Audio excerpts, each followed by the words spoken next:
Hello, नमस्कार, आदाब और सत श्री अकाल। कैसे हो लवलीज? आई होप सब मस्त हो। और क्या ही रोमांटिक मौसम है यार।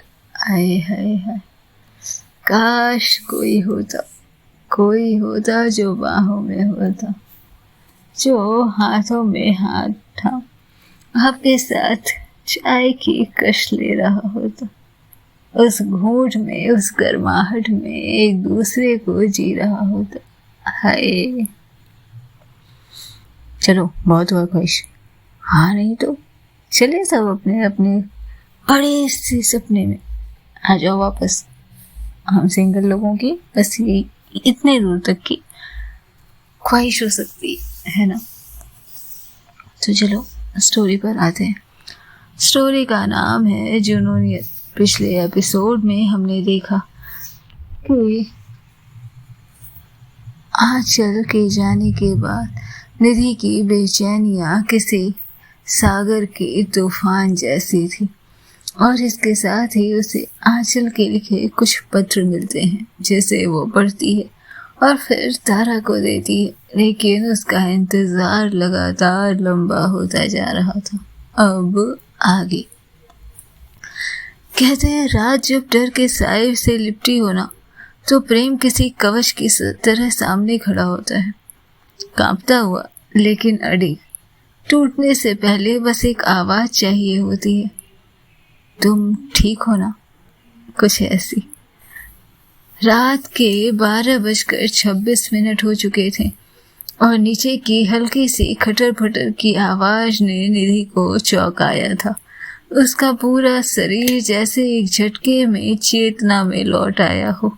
वो खिड़की के पास बैठी थी, आंचल के कमरे में, जहां बत्तियां तो बंद थी, दिल की धड़कनें खुली हुई थी। उसने कानों को जमी की हर आवाज पर टिकाया। हाँ, यही तो थी वो जानी पहचानी चाल, वो धीमी सी आहट जो किसी को ठीक ठाक जानने के बाद महसूस हो जाती है। आंचल, उसने धीरे से खुद से कहा। दरवाजे की कुंडी खुली, धीरे से दरवाजा खुला और एक परछाई धीरे धीरे कमरे में दाखिल हुई थी। उसने बत्ती जलाने के लिए स्विच दबाया और अगले ही पल उस रोशनी के साथ निधि आंचल के सामने खड़ी थी, कुर्सी से उठते हुए जैसे किसी साए ने रूप लिया हो। वो आगे बढ़ी, 2 कदम नहीं, पूरी सांसों की दूरी एक झटके में तय करते हुए आगे बढ़ी थी वो। आंचल, उसका नाम जैसे किसी भूली हुई राख की तरह फूटा निधि के होठों से, और अगले ही पल वो उससे लिपट चुकी थी, जोर से, टूटकर, कांपती हुई। उसके सांसें अस्त व्यस्त थी, हाथ उसकी पीठ पर कसकर बंद थे, चेहरा उसके कांधे में छिपा हुआ, जैसे वहां आकर कोई अपने घर पर गया हो। तुम ठीक हो ना? तुम आ गई। उसकी आवाज टूटी थी, गीली थी, डर की भाषा में लिपटी हुई थी। कुछ नहीं हुआ तुम्हें, है ना? मेरी आंचल ठीक है, कुछ भी नहीं हुआ उसे। उसके शब्द किसी बेकाबू नदी की तरह बहते जा रहे थे और आंचल सिर्फ खड़ी थी, उसकी पीठ को थामे, सहला रही थी। एक हाथ उसके बालों में उलझा हुआ, एक गहरी सांस अपने सीने में दबाई। उसने धीरे से कहा, निधि, बैठो बैठो यहाँ। किसी टूटते हुए साख को संभालने की कोमलता लिए आवाज थी वो उसे बिस्तर तक ले आई, धीरे से, जैसे कोई मोम की गुड़िया को थामे हुए हो, और उसे धीरे से बिठाया। लेकिन निधि अभी भी उसे जकड़े हुई थी। उसकी हथेलियां अब भी आंचल की पीठ से चिपकी थी, जैसे ये यकीन कर रही हो कि उसका होना कोई सपना नहीं था। उसकी हथेलियां अब भी आंचल की पीठ से चिपकी थी, जैसे ये यकीन कर रही हो कि उसका होना कोई सपना नहीं है। तुम क्यों नहीं आई पहले? फोन क्यों बंद था तुम्हारा? कोई जवाब क्यों नहीं दिया मुझे? अच्छा, मैं डर गई थी ना, मैं बहुत डर गई थी। एक एक पल काटना कितना कठिन था तुम्हें समझ भी आता है। हर आवाज जैसे सांसों में लिपट कर बाहर आ रही थी। आंचल अब उसका चेहरा अपने हाथों में लेती है और उसे निहारती है। निधि की आंखें सुर्ख थी, चेहरे पर थकान और पलकें भीग चुकी थी। निधि, मैं ठीक हूँ, बस काम में फंस गई थी बाबा, फोन स्विच ऑफ हो गया था, माफ कर दो। माफी? निधि ने उसका चेहरा देखा, एक गुस्से, दर्द और बेबसी से मिले जुले तूफान के साथ। तुम्हें पता है क्या बीती मुझ पर? मैंने हर आहट में तुम्हें देखा, हर घड़ी के साथ अपने अंदर कुछ टूटता, कुछ डरता महसूस किया मैंने। आंचल, वो फिर से आंचल से लिपट गई। मैंने तुमसे कभी कुछ नहीं मांगा, बस एक बार कि तुम ठीक हो और तुम जल्दी आ जाओ। तुम वो भी नहीं कर सकी। आंचल अब उसे सीने से समेटे चुप थी। तो मैं हूं ना, मैं यहीं पर हूँ और देखो ठीक भी हूँ, उसने धीरे से कहा। निधि ने उसकी ओर नहीं देखा, बस उसके सीने से जकड़ी रही। एक पल के लिए उसने जैसे सारी दुनिया को भुलाकर सिर्फ आंचल को चुन लिया था। तुम अब कहीं नहीं जाओगे ना मुझे छोड़कर? तुम मेरे साथ हो ना, मेरी हो ना? आंचल ने उसकी उंगलियां अपने बालों से हटाकर उसके हाथ थामे। मैं तुम्हारी तो हूँ निधि, कहाँ जा रही हूँ मैं? देखो मैं यहीं पर हूँ। कमरे की बत्तियां अब भी जल रही थी, पर उनके बीच एक नर्म सा अंधेरा उतर चुका था, जो डर से नहीं बल्कि सुकून से भरा था। बिस्तर पर निधि अब भी आंचल का हाथ पकड़े बैठी थी, जैसे हर लम्हा, हर सांस उस स्पर्श से फिर से जिंदा हो रही हो। पल पल मरने के बाद जैसे एक स्पर्श काफी था उसे फिर से जीवित करने के लिए। नहीं, मैं तुम्हें कहीं नहीं जाने दूंगी, मैं तुम्हें कहीं नहीं जाने दूंगी अभी। आंचल ने उसका माथा चूमा। अच्छा बाबा, कहीं मत जाने देना, लेकिन कम से कम मैं फ्रेश तो हो जाऊं। देखो मेरे कपड़े गंदे हो गए हैं, मुझे अपना फेस तो धुल लेने दो प्लीज। नहीं, मैं नहीं जाने दूँ। अच्छा ठीक है, तुम मुझे मत जाने देना, लेकिन वो देखो वॉशरूम, मैं दरवाजा खुले छोड़ रही हूँ और मैं इसी कमरे में कहीं नहीं जा रही, ठीक है? वो अपने आंसू पोंछती है और आंचल के पास से थोड़ी हटती है। आंचल ने उसका माथा चूमा। अब कहीं भी जाऊंगी तो तुमसे पूछ कर, है ना? और उस रात न कोई और आहट आई, न कोई डर, बस दो दिलों की नजदीकियां धीरे धीरे लोरी बनकर फिजाओं में बह रही थी। और इसके साथ ही जैसे ये समय उन लोगों के लिए किसी भावनाओं पर डूबते जहाज को फिर से सहारा मिलने जैसा था। आंचल सामने खड़ी, थोड़ी थकी, थोड़ी उलझी, और उसकी आंखों में एक चुप सागर था। आज निधि के हालत देख वो इतना तो समझ चुकी थी कि शब्दों से ना कहना कहीं से इस बात का प्रमाण नहीं हो सकता कि एहसास नहीं थी। और निधि ने धीरे से पूछा, कहाँ थी तुम आंचल? जैसे कोई सवाल नहीं, बल्कि एक टूटी हुई सांस हो जो अब नाम मांग रही थी। आंचल की नजरें उस पर ठहर गई। एक पल की चुप्पी पसरी और फिर उसके लब खुले। कुछ नहीं, बस जरूरी काम में फंस गई थी, वरना तो जैसे तुम्हारा कॉल आया मैं वैसे ही निकल गई थी। अच्छा सुनो, मैं फ्रेश होने जा रही हूँ, तुम भी अपने कमरे में जाओ और सो जाओ, रात बहुत हो गई है ना। निधि की आंखें कुछ पल पथराई रही, फिर उसने सिर हिलाया। नहीं, मैं नहीं जा रही यहाँ से। उसका स्वर धीमा था लेकिन इरादा साफ। आंचल का चेहरा पल भर को सख्त हुआ, फिर उसने एक मुस्कान परोसी। ठीक है, यहीं रहो, पर लेट तो जाओ, मैं फ्रेश होकर आती हूँ। निधि कुछ कहने ही वाली थी कि आंचल ने उसे धीरे से देखा। लेट जाओ निधि। और वो चुपचाप किसी मासूम बच्चे की तरह बिस्तर पर लेट गई। लेकिन आंखें बंद नहीं की थी उसने, जैसे डर था कि आंचल फिर से कहीं खो जाएगी। और तभी आंचल ने पूछा, खाना खा लिया ना तुमने? निधि ने नजरें चुराते हुए सिर हिलाया। हाँ। झूठ बोलना आसान नहीं था, पर भूख से ज्यादा उस वक्त उसे आंचल के साथ होने की तसल्ली चाहिए थी। आंचल बस एक पल चुप रही, फिर उसकी चाल बदल गई। वो वार्डरोब की तरफ बढ़ी और वहां से एक छोटे पैकेट के फ्राइज निकाल लाई। वो अब निधि के पास आकर बैठी। झूठ बोलना भी नहीं आता तुम्हें, और भूखे नींद अच्छी नहीं आती। निधि ने उसकी ओर देखा, थोड़ी हैरान, थोड़ी शर्मिंदा। तुम्हें कैसे पता? क्योंकि तुम्हें देखकर मुझे सब पता चल जाता है। उसने पैकेट खोलकर उसके हाथ में थमा दिया।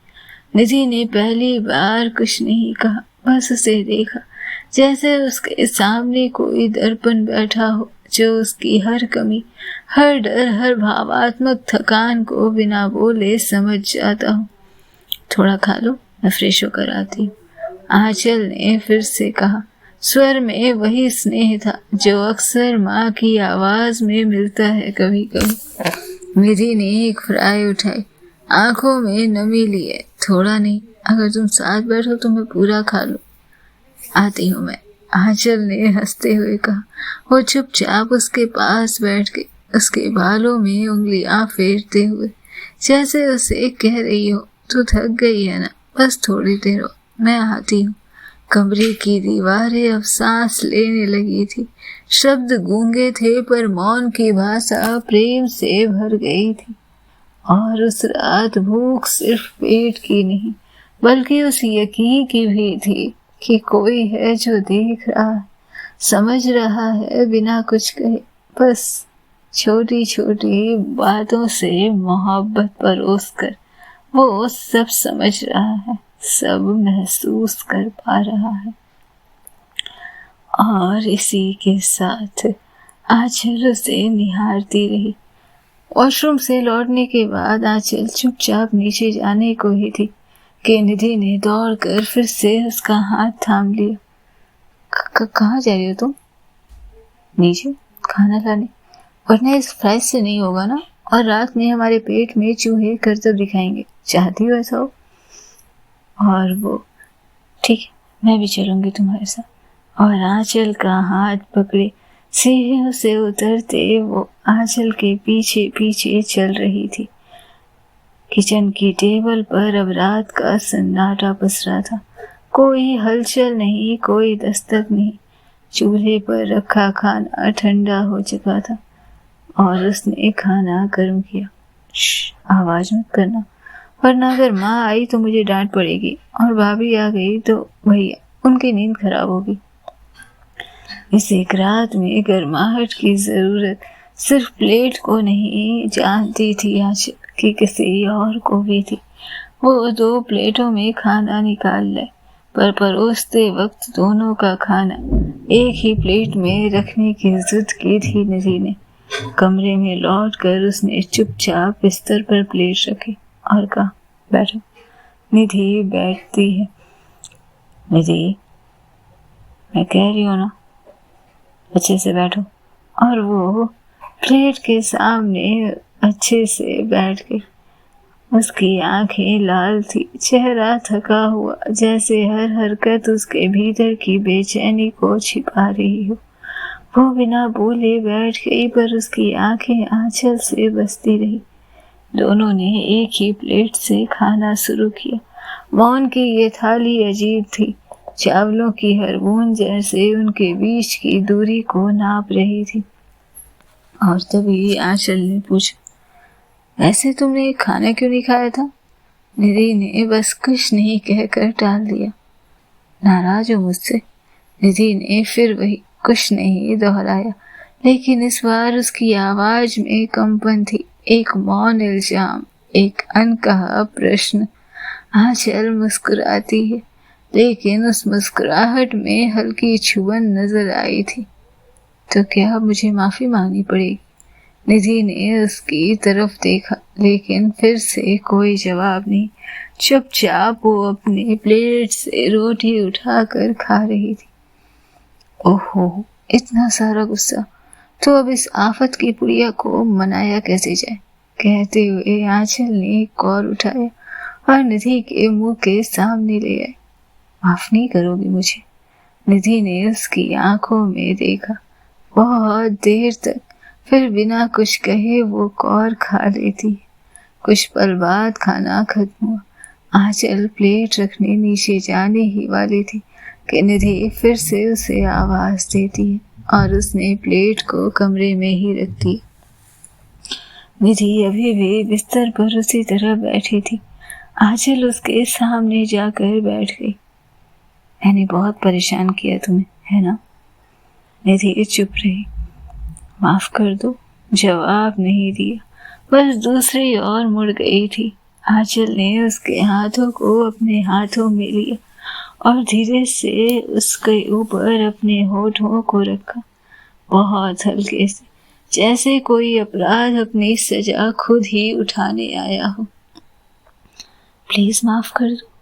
निधि अब भी कुछ नहीं बोली, पर उसकी सांसें तेज हो गई थी। आंचल ने उसका हाथ थोड़ा और आगे बढ़कर चूमा। अब की बार उसकी हथेली के आगे बढ़कर फुसफुसाहट सी निकली उसके होठों से। माफ कर दो मुझे निधि। निधि का बदन एक क्षण को कांप उठा। उसकी धड़कन जैसे किसी तेज रफ्तार ट्रेन की तरह भागने लगी। आंचल ने उसके कांपते हथेलियों को महसूस किया और एक पल के लिए उसकी ओर देखने से पहले अपनी आंखें बंद कर उसने थोड़े आगे बढ़ उसकी बाह को चूम लिया।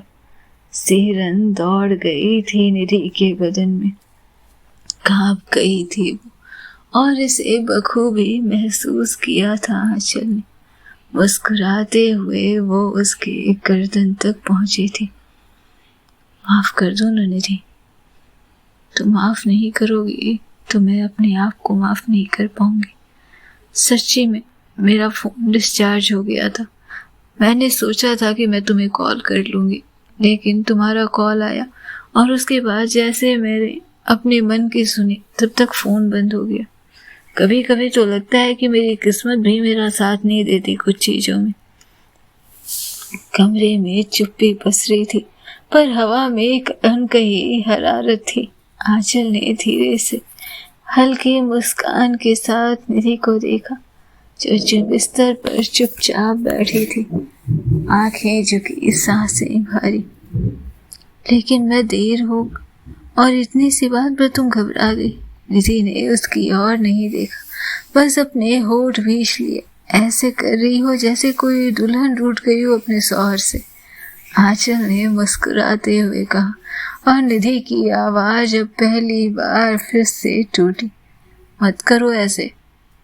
अच्छा, ऐसे कैसे? आंचल ने सिर झुकाकर उसकी आंखों के सामने आकर कहा, ऐसे कि तुम मेरी बीवी जैसी लग रही थी उस वक्त जब तुम सीधे आकर मेरे सीने से लग गई थी। चुप हो जाओ आंचल, मैं बस डर गई थी और कुछ नहीं। निधि ने खुद को बचाने की कोशिश की थी। ओहो, डर गई थी। फिर वो टेक्स्ट क्या थे मैडम? तुम ठीक हो ना? कहाँ हो? कुछ मत कहना, बस वापस आ जाओ। हर शब्द तुम्हारे मेरा नाम पुकार रहे थे मैडम। निधि उसकी तरफ घूरती है। आंचल मेहता, मत उड़ा मजाक। ओहो, अभी थोड़ी देर पहले तक तो देखो कैसे गुमसुम सी बैठी थी, अब देखो फिर से चुड़ैल बन रही है। आंचल का चेहरा थोड़ा नरम पड़ा, लेकिन छेड़ने की आदत थमी नहीं। अच्छा देखो, इतनी कंसर्न वाली बीवी तो भगवान सबको दे, है ना? और निधि ने अपना चेहरा दूसरी ओर घुमा लिया। चेहरा लाल हो चुका था उसका। फिर वही बात, तो बता दो ना, मेरी बीवी बनने में परेशानी क्या है? कसम से, मॉर्निंग टी से लेकर नाइट फाइट तक सब झेल लूंगी। तुम्हारे साथ तो झेलने में मजा आएगा। आंचल ने उसकी तरफ देखते हुए कहा। निधि ने उसकी ओर घूरा, लेकिन होठों का एक कोना मुस्कुरा उठा था। देखा देखा, मुस्कुराहट आ गई। मैं जानती हूँ इस मुस्कान को, ये मेरी टीजिंग वाली जीत की मुस्कान है। कभी तो तुम सीरियस हो जाओ आंचल, तुम्हारे लिए तो मैं जान भी दे दूँ निधि, लेकिन टीजिंग छोड़कर सीरियस होना ये पॉसिबल तो नहीं है। कभी लगा है तुम्हें कि कोई तुम्हारे लिए पूरी रात जागे, दरवाजे पर खड़ा होकर इंतजार करे बस इसलिए कि तुम सही सलामत लौटो? उसके अंदर तुम्हें खोने का इस कदर का डर हो कि हर रोशनी भी उसे अंधेरा लगे। निधि अब उसके सामने वो सवाल रख रही थी जिसका जवाब आंचल को देना था। आंचल का चेहरा पहली बार थोड़ी देर के लिए गंभीर हुआ। उसने धीमे से कहा, बहुत बार लगा है, मैंने तो खोते हुए भी महसूस किया है, लेकिन आज मैंने तुम्हारे अंदर वो महसूस किया। तुम्हें मुझे खो देने का डर लगा था, है ना? दोनों की आंखें कुछ पल के लिए टकराई थी और उस टकराहट में कहे अनकहे हजार जज्बात उमड़ पड़े थे। आंचल थोड़ा और पास झुकी, उसकी हथेलियों को थामा और फुसफुसाई, तुम याद कर रही थी ना मुझे निधि? बस थोड़ी देर के लिए गई थी मैं, और तुम इस तरह बेचैन हो गई। सोचो अगर तुमने मुझे नहीं अपनाया और मैं फिर तुमसे दूर। इतना कहना ही था कि निधि ने उसके होठों पर अपने हाथ रख दिए। उसकी आंखों में आंसू भर आए थे और उसने बिना कुछ कहे आंचल के सीने से सिर टिका दिए। तुम जब इस तरह चुप हो जाती हो ना, लगता है किसी ने मेरी आवाज चुरा ली है। आंचल ने उसकी पीठ पर हल्का स्पर्श किया। निधि की उंगलियां उसकी कमीज में कस गई, जैसे डर अब भी बाकी हो, भरोसा अब भी पनप रहा हो। तुम्हारी खामोशी मेरी सजा बन जाती है निधि, आंचल ने थमे हुए आवाज में कहा था। तो फिर मेरी सजा को मानो और उसे पूरा करो, निधि ने धीरे से कांपती हुई मुस्कान के साथ कहा। कैसे? कान पकड़ो, वहां जमीन पर जाओ, एक पैर पे खड़ी रहो और जब तक मैं ना बोलूं उस पैर को नीचे जमीन पर रखना मत। आंचल उसकी तरफ देखती है। Are you serious? तुम मुझे रात में कसरत करवाने वाली हो? हाँ, और तुम्हारी यही सजा है कि तुम्हें यही करना होगा। अब चलो जाओ वहां पर, वहां जाके खड़ी हो एक पैर पे और दोनों कान पकड़े रहो। आंचल जानती थी कि इज्जत का कोई इलाज नहीं है और वो निधि की तरफ देखती हुई, कोई और सजा मिलेगी जो मैं पूरी कर सकूं? निधि उसकी तरफ देखती है और कुछ पल को उसकी नजरें उसके होठों तक घूमती है और फिर उसकी आंखों को देखती है। कोई और सजा चाहिए तुम्हें? निधि इतना कहकर उसके करीब आई थी और चंद पलों के लिए आंचल की सांसें थम गई थी। पक्का वो सजा तुम्हारे लिए सही होगी ना? झेल लोगी ना उस सजा को? भागोगी तो नहीं आंचल, जैसे पहली बार भाग गई थी? आंचल की पकड़ अब बिस्तर पर मजबूत होती जा रही थी। शरीर जैसे निधि के हर शब्द पर अलग ही बर्ताव कर रहा था। निधि उसके बेहद करीब थी, सांसें सांसों से टकरा रही थी। कभी मुझे छोड़कर तो नहीं जाओगी ना?